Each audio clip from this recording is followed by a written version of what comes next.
पर्यावरण दिनाचे औचित्य साधत पातूर वनपरिक्षेत्रातील चिंचखेड बीटमध्ये वन्य प्राण्यांसाठी श्रमदानातून पाणवटा उभारण्यात आला असून वन विभाग, इला फाउंडेशन आणि सामर्थ्य फाउंडेशनच्या संयुक्त उपक्रमातून अवघ्या 3 तासात हा पाणवटा साकारण्यात आला।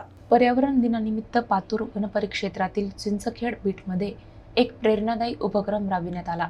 उन्हाळ्यात वन्य प्राण्यांना पाण्यासाठी वन भटकावे लागू नये या उद्देशाने वन विभाग पातूर, इला फाउंडेशन पुणेच्या अकोला युनिट आणि सामर्थ्य फाउंडेशन यांच्या संयुक्त विद्यमाने श्रमदानातून पाणवटा उभारण्यात आला। अकोल्यातील निसर्गप्रेमी पहाटेच पातूर येथे दाखल झाले। पातूरचे वनपरिक्षेत्र अधिकारी श्रीनिवास गव्हाणे यांनी सर्वांचे स्वागत केले।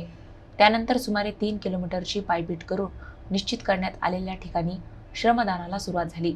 साथी हात बढाना या भावनेतून सर्व स्वयंसेवकांनी उत्साहाने कामाला सुरुवात केली आणि अवघ्या 3 तासात वन्यजीवांसाठी पाणवटा तयार करण्यात यश मिळवले। यानंतर टँकरद्वारे पाणवट्यात सुमारे 5000 लिटर पाणी सोडण्यात आले।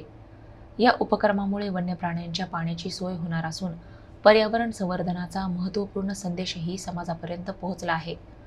या श्रमदान मोहिमेत वन विभागाचे अधिकारी, कर्मचारी, इला फाउंडेशनचे सदस्य, सामर्थ्य फाउंडेशनचे पदाधिकारी तसेच अनेक निसर्गप्रेमींनी उत्स्फूर्त सहभाग नोंदविला। यावेळी पर्यावरण संवर्धनाबाबत जनजागृती करणाऱ्या विशेष पोस्टरचेही विमोचन करण्यात आले।